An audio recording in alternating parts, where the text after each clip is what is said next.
What is up, everybody? So I'm actually recording this late. I played the first round. I meant to do this before, but bear with me. It has been a difficult day. So anyway, for those who don't know, I'm like in the middle of a bunch of surgeries, so I can barely even move. Like my nerves are literally being pinched off in all my joints and stuff. Like I just found out last week that I have a completely ruptured tendon in my forearm, so I can barely even move my hand. It is a miracle that I'm even able to literally move to play and then concentrate enough to actually play.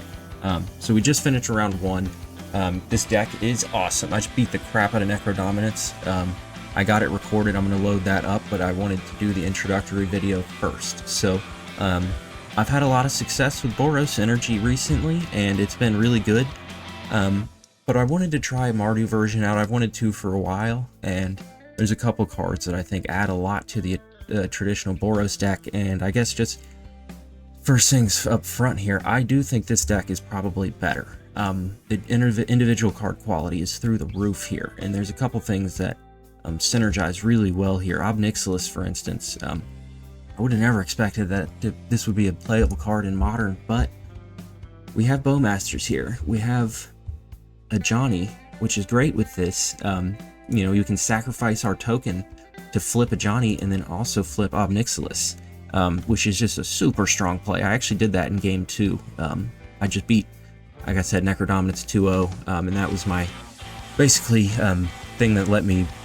I didn't actually win with that. He killed both of the Obnixilises, but it made him waste all of his resources on those, so it was really strong.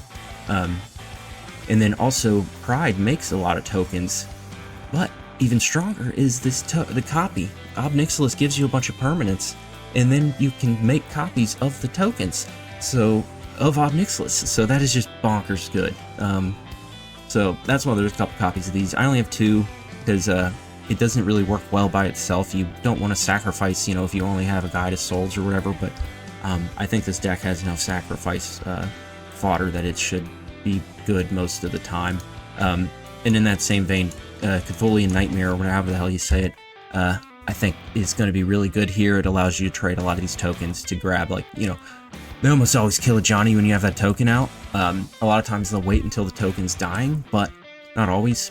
And so if they do kill the Johnny, you can just sacrifice the token to bring him back and net some energy along the way. Basically, every time you're going to use this Nightmare, it's going to net you energy.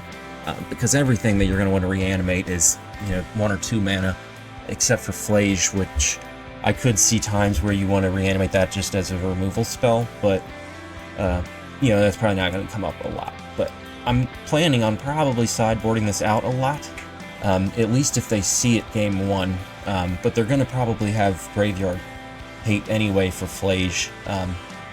But I do think in at least game 1s this offers a lot of staying power. We gain enough life that it's going to be unlikely that we get aggroed out of anyway. So as long as we don't get like killed by a combo, it's going to be really, really difficult for anybody to get through this. It's just it's such a strong deck. I guess a couple other spots that I want to mention. The Bowmasters I think is super awesome in the side, as well as a really good counter to the ring. You can't really use it the turn it comes in, but then, you know, once they're drawing 2 or 3 cards with it, you can just start blasting them. And then also with Necro Dominance, you can do this in response to them, to the trigger. You have to play it before they decide how many to play, or how many life to pay. So you can't like surprise you're dead immediately off of it, but still, once you play this, it costs 2 life basically for them, for each card they want to draw, and then you also get a giant body, so that is just a super awesome card against that. I didn't even see it that round, and I still beat him 2-0. As far as sideboard, the differences here, I have a couple of copies of Thoughtseize. We're not really able to support Blood Moon here, and so this is a little more proactive of an answer, and it's also good in some other spots. So I think having a couple copies of some hand hate is really good here. Rakdos Charm is also, I think, a super sweet card right now. I was playing Wear and Tear in the Boros version as a way to get through a Chalice of the Void on 1, and Rakdos Charm I think just is a better one. We very rarely destroy enchantments with it anyway, and this is acts as a second piece of graveyard interaction instead, which, like, okay, you know, well, Wear and Tear was useful against the mirror because you could hit them with 2 for 1. Well, this also is useful in the mirror because it gives you the exile target player's graveyard possibility. Really, though, why I wanted to play this is that each creature deals 1 damage to its controller, because you just wait against Mardu online until they get the until they go to cast the whatever the hell the I'm blanking, but you know, the merfolk that draws and wins them the game. You just cast this in response and they're just dead. And at worst case scenario, it kills both of you, and it's a draw, but they just took 10 minutes to do the combo, so I think this is really strong against them. And again, I think it's got uses other places. They've gotten better at playing around Harsh Mentor. Most of them use the Volatile Storm Drake, and they steal the Harsh Mentor from you, so I still like it. I still think it's useful to have a couple copies, but I think hitting them with this is going to be really brutal. One other thing, I guess, last piece that I forgot to mention is the Jeskai control decks. I've done really well against them recently with Boros, so I think I've figured out better how to play against them. But still, I think this version is better against them because, again, Bowmasters is good against the ring, but also the Ob Nixilis. This is the Casualty X is on cast, so they need 2 counterspells to get this out of there. And it's a card that's gets around Wrath because Wrath doesn't hit Planeswalkers.